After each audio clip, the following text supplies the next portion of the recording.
नमस्कार, India TV देख रहे हैं आप। आपके साथ मैं हूं प्राची पाराशर। आज 20 अक्टूबर है। 6 दिन बाद 26 अक्टूबर है। इन 6 दिनों में पाकिस्तान की तकदीर और तस्वीर बदलने वाली है। जो लोग हिंदुस्तान में संविधान खतरे में है, ये झूठा नैरेटिव फैलाते हैं, उनको आज पाकिस्तान की तरफ देखना चाहिए। जब संविधान वाकई में खतरे में आता है तो पाकिस्तान जैसा हाल होने लगता है। पाकिस्तान में संविधान में बड़ा संशोधन करने की तैयारी हो रही है। पाकिस्तानी प्रधानमंत्री शहबाज शरीफ ने अपना विदेशी दौरा भी टाल दिया है। जो सांसद संशोधन बिल का विरोध कर रहे थे वो लापता हो चुके हैं। जिन पार्टियों ने मुखालफत करने की कोशिश की, उनको रावलपिंडी आर्मी हेडक्वार्टर से फोन आने लगे हैं। पाकिस्तान का संविधान बदलना तय हो गया है। आज रात इस पर मुहर भी लग सकती है। पाकिस्तान में क्या क्या बदला जा रहा है, इससे हिंदुस्तान पर क्या असर पड़ेगा, पूरी डिटेल इस रिपोर्ट में देखिए।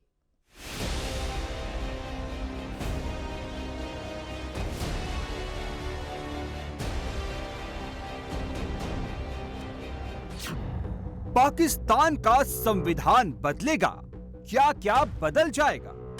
मौलाना साहब मेरा रिक्वेस्ट मानेगा और जो अब हमारा बिल है, जो हमने मिल के लिखा है, मेरा दरख्वास्त है मौलाना फजल रहमान साहब से कि वो बिल JUI खुद पेश करें। आईनी तरमीम और सियासी सूरत हाल के पेश नज़र वज़ीर आज़म शहबाज शरीफ ने बैरून मुल्क जाने का प्रोग्राम मुलतवी कर दिया है। पाकिस्तान की बंद संसद में संविधान बदला जाएगा। कौमी असम्बली के आज इजलास के लिए सख्त सिक्योरिटी इंतजाम किए गए हैं। तर्जुमान कौमी असम्बली के मुताबिक कौमी असम्बली इजलास में मेहमानों के दाखिले पर पाबंदी आयद कर दी गई है। आज जो है गैलरी के अंदर शायद मोबाइल भी लेके जाने की इजाजत ना हो। अदालतों का, पाकिस्तान की अदालतों का तमाम ढांचा हमेशा के लिए उस पर फैसला होने जा रहा है। पाकिस्तान में इंसाफ अब गुलाम बनेगा। ओ भाई, जज कोर्ट की तैनाती सियासी होगी, वो अदालत भी सियासी होगी, उसके फैसले भी सियासी होंगे। हम नहीं मानते ऐसी किसी कोर्ट को, नहीं मानते, नहीं मानते, नहीं मानते। अगर जज साहब आपके हक में फैसला नहीं दे रहे हैं तो आप उनको किसी और अदालत भेज दीजिए जो कि इंतहाई ज़्यादा खतरनाक है। पाकिस्तान में वर्दी बनाम वकील शुरू होने वाला है। कोई माइका लाल जो भी है वो मंसूर अली शाह को चीफ जस्टिस बनने से नहीं रोक सकते। पर्दा जो ताकते हैं, जो एस्टेब्लिशमेंट है, MNA को, सेनेटर को कोई माइका लाल अपने घर से उठाकर ले जाकर उसको कस्टडी में नहीं रख सकता। ये सिर्फ और सिर्फ एस्टेब्लिशमेंट कर सकती। के बिहाफ पे इलेक्शन कमीशन के चेयरमैन और मेंबर्स को अगर तुमने सुप्रीम कोर्ट के ऑर्डर की खिलाफवर्जी की तो हम तुम्हें कब्र तक पीछा करेंगे तुम्हारा। ये वो चेहरे हैं जो नरेंद्र मोदी के नाम से पाकिस्तानी जनता को डराते थे। आज इनके चेहरे से पूरा पाकिस्तान डरा हुआ है। पाकिस्तान में वो होने वाला है जिसके बाद कोई भी पाकिस्तानी कभी जिंदगी में सरकार के खिलाफ, सेना के खिलाफ सिर नहीं उठाएगा। पाकिस्तानी सेना का कंट्रोल सरकार पर है। पाकिस्तानी सेना का कंट्रोल सिस्टम पर है। पाकिस्तानी सेना का कंट्रोल चुनाव आयोग पर है। पाकिस्तानी सेना का कंट्रोल आतंकवाद पर है। सिर्फ न्यायपालिका है जिसने पहली बार पाकिस्तानी सेना का सामना करने की कोशिश की थी। इस कोशिश को आखिरी कोशिश बताया जा रहा है। पाकिस्तान में संविधान बदलने की पूरी तैयारी कर ली गई है। अगर सीधी उंगली से समर्थन वाली बटन नहीं दबेगी तो फिर वो उंगली दोबारा संसद में बटन दबाने के लायक नहीं रहेगी। मुझे आपसे ये जानना है कि there is a plan A and there is a plan B, और आपने ये तज्जिए में कहा था कि एंड तक सस्पेंस रहेगा और मौलाना एंड तक सबको घुमा के रखेंगे, तवाफ मौलाना के घर का जारी रहेगा। प्लान A तो ये है कि मौलाना के साथ मिलके इसको अमेंडमेंट की जाए। बिलावल भुट्टो साहब ने यहाँ तक गए हैं, उन्होंने कहा कि इत्तेफाक तो हो गया है, हम तो ये चाहेंगे कि मौलाना ही इस अमेंडमेंट को मूव करें। गालिबन मेरा अपना ये मौक़िफ़ है कि मौलाना साथ जाएंगे मगर अमेंडमेंट मूव खुद नहीं करेंगे। मगर अगर मेरे मौलाना साथ नहीं जाते, जो कि मैं समझता हूँ उसकी चांसेस बड़ी कम है, मगर मौलाना के बारे में कौन क्या कह सकता है, इतना तो उन्होंने खींच लिया है। तो फिर दूसरी तरफ से उन्होंने वाजे कर दिया है कि ये अमेंडमेंट वो पास करेंगे। इससे मुराद उनका ये है कि हम तोड़ेंगे वोट्स पे और फिर आपको तकलीफ होगी और फिर आप बाहर ही बैठेंगे और हम तोड़ के ले जाएंगे। हम पीटीआई के वोट्स भी तोड़ के ले जाएंगे या मौलाना के वोट्स भी तोड़ के ले जाएंगे। और उन्होंने कुछ हद तक होमवर्क अपना कर लिया है। पाकिस्तान में संविधान क्यों बदला जा रहा है, इसको समझने के लिए ये जानना जरूरी है कि संविधान में क्या बदला जाएगा। पाकिस्तान के संविधान में 26वां संशोधन होगा, जिसमें टारगेट पर आर्टिकल 176 है, जो चीफ जस्टिस ऑफ पाकिस्तान का चयन करती है। ये देखें, जस्टिस मंसूर अली शाह जो है वो चीफ जस्टिस हैं, हमारे लिए वही चीफ जस्टिस होंगे 26 तारीख को। ये कोई भी सेलेक्ट कर लें किसी और को, हम बकला बरादरी के लिए चीफ जस्टिस ऑफ पाकिस्तान होगा, वो ये होगा जस्टिस मंसूर अली शाह। देखें, ये आप उनको आईनी तरमीम मंजूर हो जाती है, फिर कैसे होगा? आईनी तरमीम होगी, हम चैलेंज होगी, आईनी तरमीम जहां भी चैलेंज हो, चैलेंज जरूर कोशिश तो की जाएगी ना उसके लिए, और स्ट्रगल भी की जाएगी, चैलेंज करेंगे, बिल्कुल चैलेंज होगी। अगर ये इस तरह का होगा, आप तबाही की तरफ जा रहे हैं, क्योंकि आप एक देखिए, जब आज़ाद अदलिया पे आप कदगन लगाएंगे, आप देखिए यही हुआ था कि जब आप आज़ाद अदलिया को रोकते हैं, अगर 56 का जो आइन अगर ना तोड़ा जाता मार्शल लॉज लगा के, तो ये 71 नहीं होती। 26 अक्टूबर पाकिस्तान की ऐसी तारीख है जिससे पाकिस्तानी प्रधानमंत्री शहबाज शरीफ को डर लग रहा है। पाकिस्तानी आर्मी चीफ असीम मुनीर को भी इसी तारीख की चिंता है। ये तारीख पाकिस्तानी सियासत को 180 डिग्री घुमा कर रख सकती है। 26 अक्टूबर को पाकिस्तान के नए चीफ जस्टिस शपथ लेंगे, जिनका नाम है मंसूर अली शाह। मंसूर अली शाह इमरान खान के समर्थक माने जाते हैं।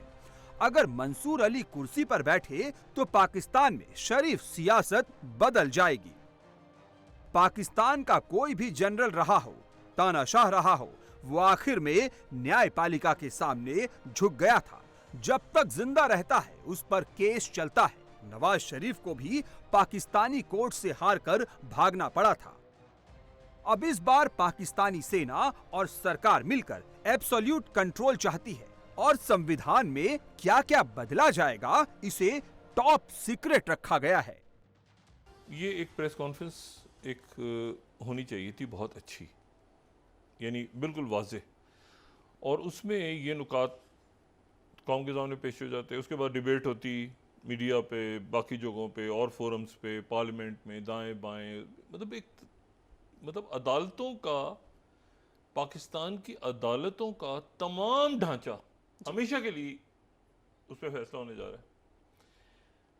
तो बेशुमार इसमें बार एसोसिएशंस हैं, इसमें बार काउंसिल्स हैं, इसमें मतलब इवन जज साहिबान को बताएं आप, मतलब आप इसमें रिटायर्ड जज साहिबान को शामिल करें, इसमें बल्कि तमाम माशरा आपका इसमें इसका हिस्सा बनता है कि इस मुल्क में अगर अदालतों में बड़ी तब्दीलियाँ आ रही हैं। अब ये एक मुसवदा है, फिर दूसरा है, फिर वो उसको दे रहे हैं, फिर वो ये हो रहा है, फिर वो हो रहा है, रात को आज ही करवाएं, मतलब मुझे तो ये समझ से मेरे बाहर है। वकीलों और विपक्ष ने संशोधनों को शैतान का काम और राष्ट्रीय आत्महत्या समझौता करार दिया है। पहली बार पाकिस्तानी सरकार पाकिस्तानी सेना के साथ 100% समर्थन में खड़ी है, क्योंकि इसमें पाकिस्तानी नेताओं का भी फायदा होने वाला है। पाकिस्तान में जो भी जज बनेगा, चाहे हाई कोर्ट या सुप्रीम कोर्ट का, उसका चयन राष्ट्रपति करेंगे। रजामंदी प्रधानमंत्री की भी चाहिए होगी। पाकिस्तान के राष्ट्रपति आसिफ अली जरदारी, प्रधानमंत्री शहबाज शरीफ। इसलिए इस संशोधन को कराने का जिम्मा खुद बिलावल भुट्टो ने ले लिया है। सीनियरिटी जजेस की मौजूदगी, जो जजेस या इन हमारा जुडिशल सिस्टम में जो सीनियरिटी का प्रिंसिपल की सवाल आप कर रहे हैं, और ये जो जिस तरीके से हर अपॉइंटमेंट में ऑप्शन दिया जाते हैं और सीनियरिटी के साथ साथ आप उनकी दूसरे मेरिट के कंपोनेंट्स देखते हैं, वो आप उस सवाल के जवाब से हवाले से पूछ रहे हैं। तो सबसे पहले मैं ये कहना चाहूँगा कि जहाँ तक सीनियरिटी प्रिंसिपल की बात है, ना सिर्फ सियासी जमातों में, जुडिशल रिफॉर्म्स के सिलसिले में सिविल सोसाइटी ने, ना सिर्फ लॉयर के बॉडीज़ में से जो मौजूद हो, मगर जस्टिस मंसूर अली शाह साहब ने खुद ये कहा है कि सीनियरिटी के साथ साथ मेरिट ज़रूरी है। जहाँ तक ये आइनी तरमीम की सवाल है, ये आइन साजी हो जाएगा। जो ये प्रोसेस बनेगा अपॉइंटमेंट्स का, जस्टिस का, चीफ जस्टिस का, वो फॉलो होगा। मेरा हुकूमत से या उस कमेटी में बैठे हुए लोग जैसे वो शक्ल लेते हैं, यही रिक्वेस्ट होगा कि जस्टिस मंसूर अली शाह साहब मेरिट पे ऊपर उतर रहा है। और मेरा ज़हन में कोई आप लोगों की एक किस्म की खौफ या जो भी, मुझे किसी एक लम्हा के लिए ये डाउट नहीं रहा कि इंशाअल्लाह ताला वही होगा जो होना चाहिए। पाकिस्तान का संविधान बदला जाएगा, ये फैसला इस्लामाबाद और रावलपिंडी से हो चुका है। कैसे बदला जाएगा, इसकी तैयारी भी कई लेवल में की गई है। अगर प्लान ए काम नहीं आएगा तो प्लान बी आजमाया जाएगा। पहले पाकिस्तानी संसद में कितने वोट की जरूरत है वो आंकड़ा समझिए। शहबाज सरकार को नेशनल असेंबली के निचले सदन में 336 में से कम 224 वोट चाहिए। सीनेट यानी उच्च सदन में 96 में से 64 वोट हासिल करने की जरूरत है। लेकिन शहबाज सरकार के पास नेशनल असेंबली में 214 और सीनेट में 57 वोट है। पाकिस्तान का संविधान बदलेगा तो फायदा होगा शरीफ खानदान का, फायदा होगा जरदारी फैमिली का, नुकसान होगा सीधे सीधे इमरान खान का। जनता के फायदे और नुकसान की परवाह पाकिस्तान में किसी को नहीं है। ऐसे में जो बीच में है उनको खरीदने की कोशिश की जा रही है। वोट देने के लिए सांसदों को 1 अरब रुपए तक की पेशकश की गई है। फजल उल रहमान जो सरकार के साथ है लेकिन संविधान बदलने का कलंक अपने साथ नहीं लेना चाहते हैं, पैसों से बिकने के लिए हामी नहीं भरी तो फिर सेना का डंडा चला। एक कॉल आया और मौलाना खुद बिल पेश करने के लिए तैयार हो गया। बिलावल साहब ने और खुर्शीद साहब ने कहा कि इत्तेफाक हो चुका है 3 बड़ी जमातों में, तो क्या ऐसा ही है? और आपको लग रहा है कि अब ये बासानी काबीना से मंजूर होगा, दोनों हाउसेस से हो जाएगा, या कोई रुकावट इसमें नजर आ रही है अभी भी आपको?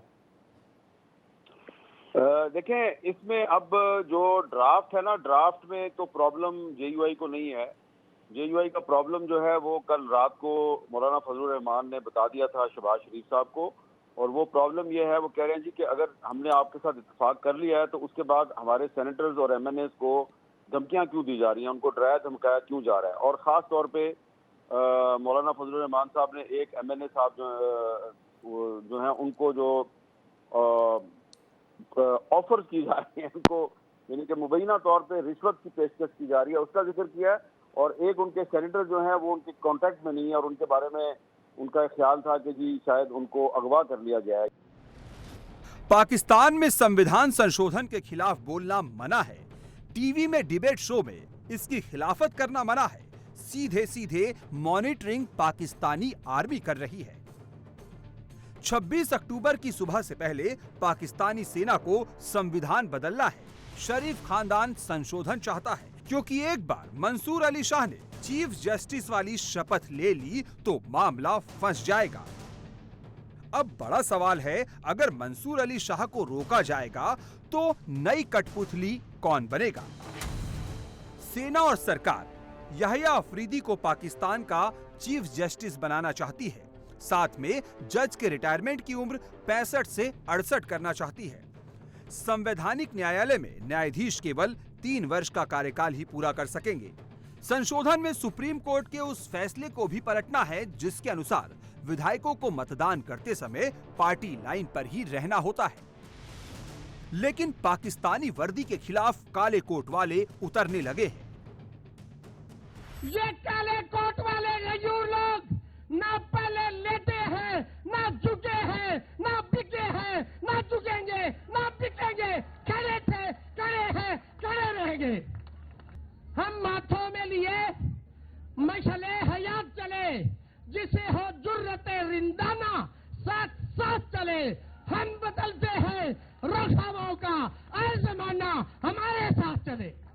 कि पाकिस्तान की जो आइन के अंदर इख्तियारात दिए हुए हैं पार्लियामान को, उसमें मुदाखलत काबिल कबूल नहीं होगी, किसी सूरत नहीं होगी। हमें यह आज फैसला करना पड़ेगा कि बंदूक ज्यादा ताकतवर है या वोट ज्यादा ताकतवर है।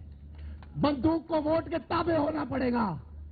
बंदूक वोट के ताबे होगी, अकाले कोर्ट के ताबे होगी। ये हालात में मेरे भाइयों, खुदा की कसम आपको आइडिया ही नहीं है।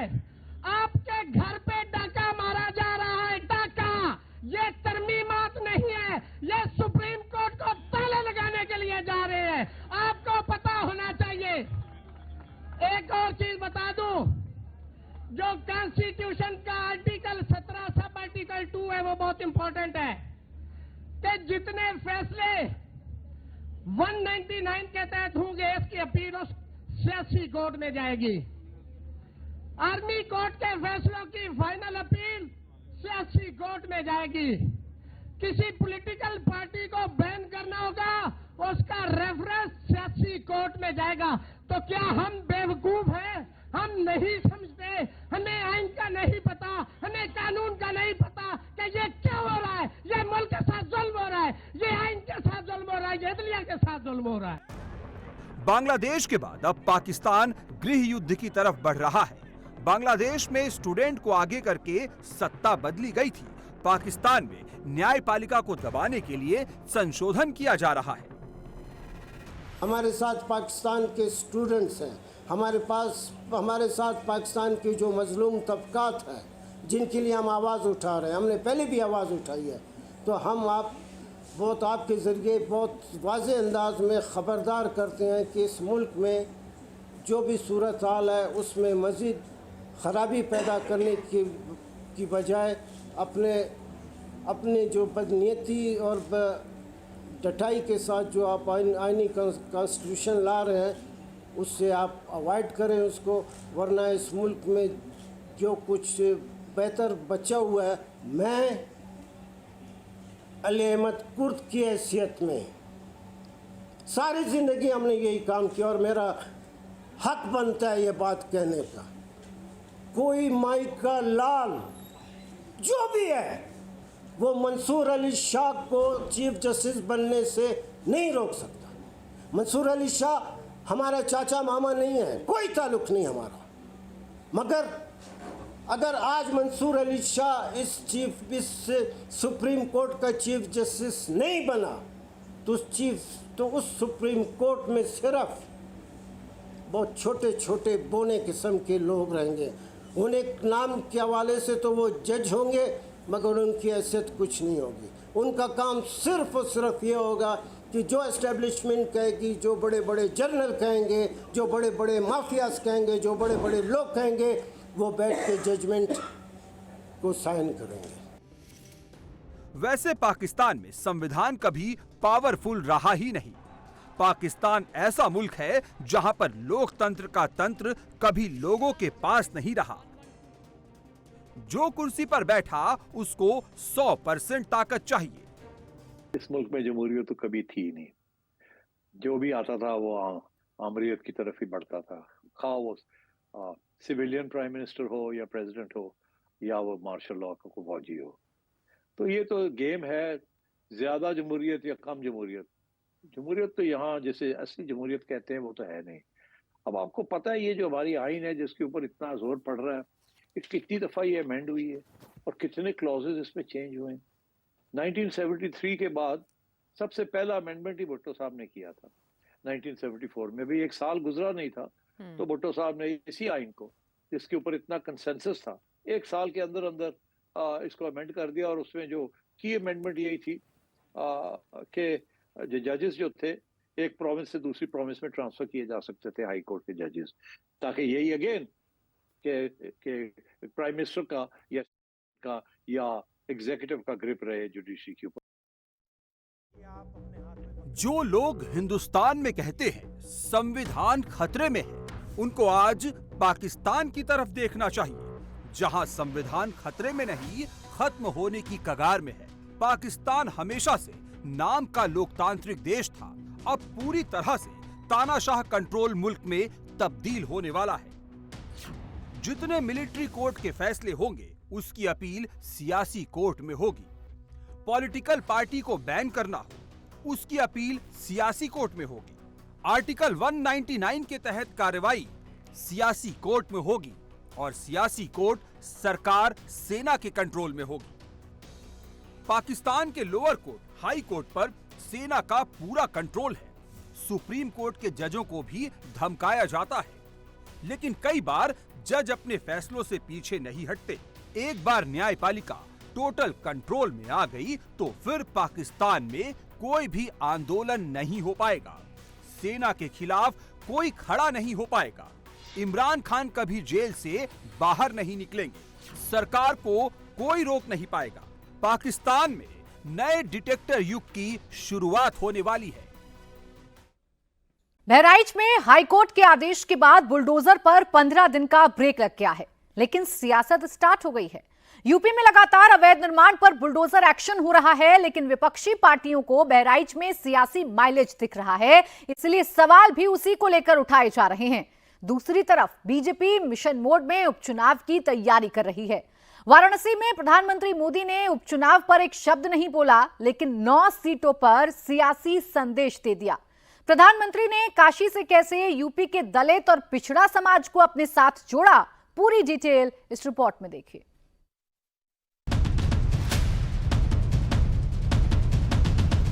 बहराइच में अगले 15 दिन बुलडोजर नहीं चलेगा।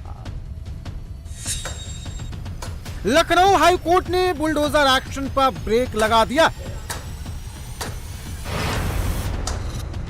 बहराइच में भले ही तुरंत बुलडोजर एक्शन न हो, लेकिन लोग अपना अवैध निर्माण खुद तोड़ रहे हैं, क्योंकि डर है कि अगर बुलडोजर चला तो फिर मकान में लगा ईंट सरिया भी मलबे में चला जाएगा और प्रशासन को उसका खर्च भी देना होगा। दरअसल महसी की तरफ जाने वाली सड़क का चौड़ीकरण होना है।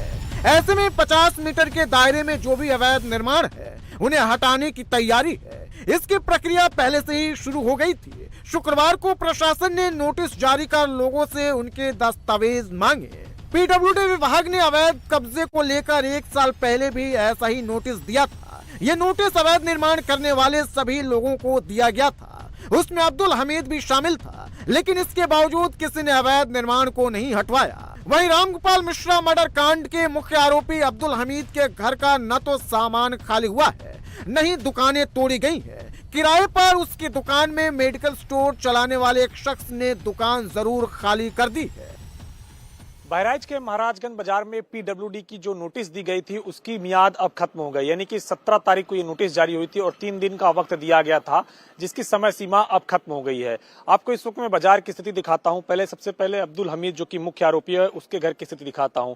अभी भी इसके घर में किसी भी तरीके से कोई सामान निकालने का काम नहीं हुआ है। कोई भी व्यक्ति आकर के इसके घर में सामान को खाली नहीं किया है और ना तो अवैध निर्माण को तोड़ा है। लेकिन बाजार में बहुत से लोग हैं जो अपने अवैध निर्माण को स्वयं तोड़ रहे हैं, क्योंकि प्रशासन ने साफ तौर पे कहा है कि अगर बुलडोजर की कार्यवाही हुई और उन्होंने तोड़ा तो उसका खर्च मकान मालिक को वहन करना होगा। तस्वीरें आप देखिए, बहुत से लोग हैं अपना घर स्वयं तोड़ रहे हैं, चूंकि प्रशासन ने साफ तौर पे कहा है, पीडब्ल्यूडी विभाग ने, कि मध्य सड़क मार्ग से 60 फीट की दूरी पे जितने भी अवैध निर्माण हैं उसको तोड़िए। अगर आपके पास परमिशन है उस निर्माण को बनवाने का तो उस परमिशन की कॉपी पेश करिए। लेकिन बात करें अगर, तो यहाँ पे बहुत सारे ऐसे लोग हैं जिनके पास परमिशन की कॉपी नहीं है या उन्होंने परमिशन लेकर के निर्माण नहीं करवाया था, लिहाजा उन्हें स्वयं तोड़ना पड़ेगा अपना अवैध निर्माण। अगर पीडब्ल्यूडी विभाग तोड़ता है तो उसका जो भी खर्च आएगा उसे मकान के मालिक को वहन करना होगा। पुलिस अब्दुल हमीद के नेपाल कनेक्शन की भी जांच कर रही है। अब्दुल हमीद पर सोने चांदी के साथ ड्रग्स तस्करी का भी आरोप लग रहा है। उसका बड़ा बेटा नेपाल में ही रहता है। ऐसे में पुलिस ये जांच करे कि अब्दुल सिर्फ सोने और चांदी की तस्करी में ही शामिल है या फिर इसके और भी गोरख धंधे। अभी बहराइच में किसी भी तरह का कोई बुलडोजर एक्शन नहीं हुआ है। लोग पहले से अपने घरों से सामान निकालकर बाहर ले जाने लगे हैं। अवैध अतिक्रमण पर प्रशासन के एक्शन को लेकर भी सियासत हो रही है। समाजवादी पार्टी का आरोप है कि यूपी में कानून का राज नहीं बल्कि योगी का राज चल रहा है, क्योंकि कानून में कहीं भी बुलडोजर एक्शन का जिक्र नहीं है। जहां तक बुलडोजर का सवाल है, बुलडोजर भारतीय दंड विधान में, आईपीसी में, सीआरपीसी में, एविडेंस एक्ट में, कानून में कहीं जो है बुलडोजर की चर्चा नहीं है। कोई कितना बड़ा से बड़ा अपराधी है तो कानून में यहाँ तक कि उसमें सजाए मौत की व्यवस्था है, लेकिन बुलडोजर चलाने का, ध्वस्त करने का ऐसा कोई प्राविधान नहीं है। और जोगी बाबा पता नहीं क्यों कर रहे हैं, उनकी अपनी अलग व्यवस्था है, अलग इस प्रदेश में कानून चलाना चाहते हैं।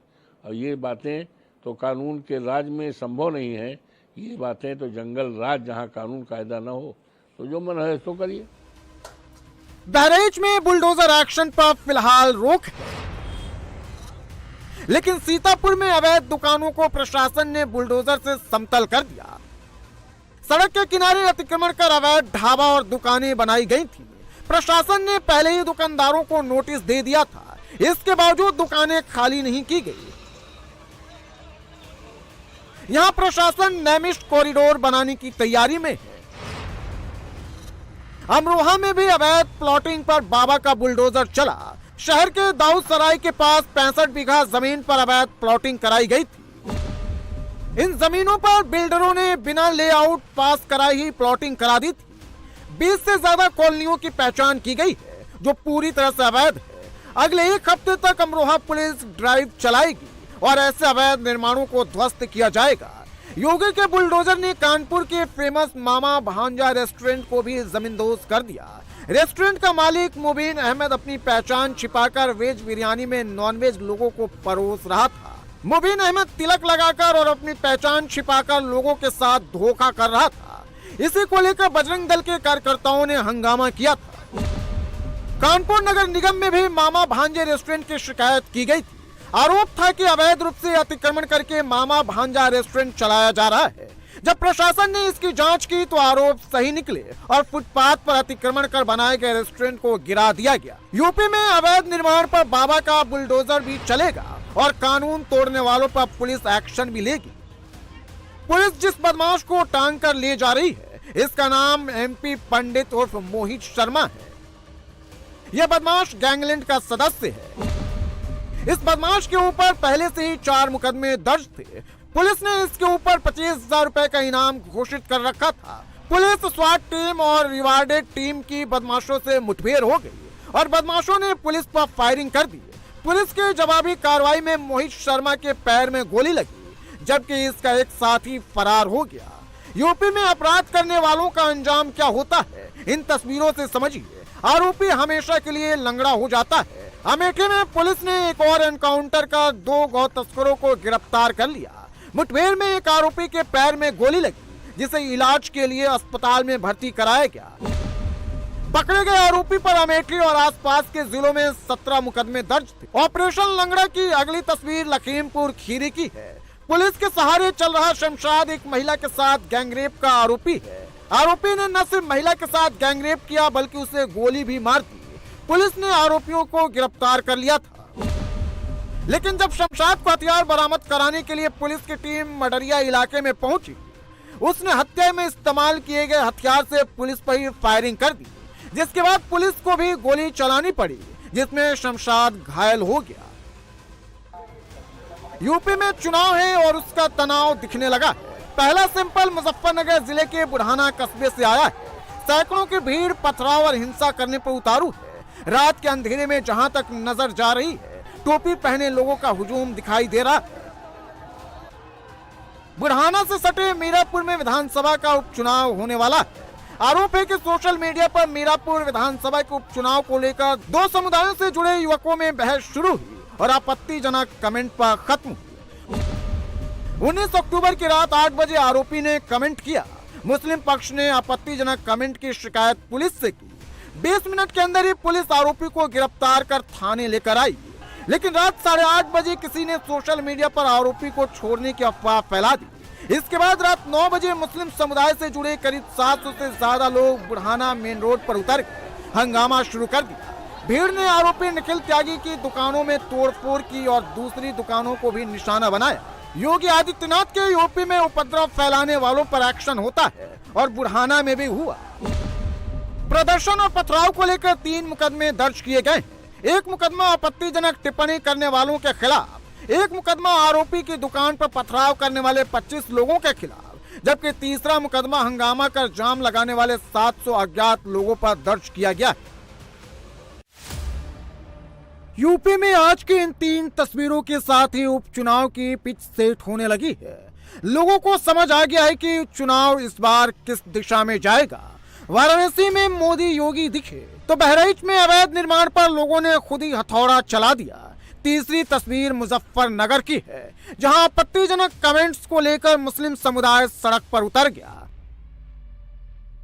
मोदी योगी की लाइन लेंथ समझने से पहले अखिलेश की पॉलिटिकल केमिस्ट्री देख लीजिए। 9 सीट पर वो वोट का कौन सा नया रसायन तैयार कर रहे हैं। अखिलेश यादव 7 सीटों पर अपने उम्मीदवार घोषित कर चुके हैं, लेकिन मिल्कीपुर में अभी चुनाव नहीं हो रहा है। बाकी की जो 6 सीटें हैं उनमें 3 पर मुस्लिम प्रत्याशी चुनाव लड़ रहे हैं। फूलपुर से मुस्तफा सिद्दीकी, सीसामऊ से नसीम सोलंकी और मीरापुर से सुम्बुल राणा को टिकट दिया गया है। बाकी के जो 3 टिकट बटे हैं उसमें करहल से अखिलेश के भतीजे तेज प्रताप यादव हैं, कटेरी से लालजी वर्मा की पत्नी सुभावती वर्मा और मझवा से पूर्व सांसद रमेश बिंद की बेटी ज्योति बिंद को टिकट मिला है। बनारस को विकास के लिए तरसाया जाता था। जिन लोगों ने यूपी में लंबे समय तक सरकारें चलाई, जो लोग दिल्ली में दशकों तक सरकार में बैठे रहे, उन्होंने कभी बनारस की परवाह क्यों नहीं की?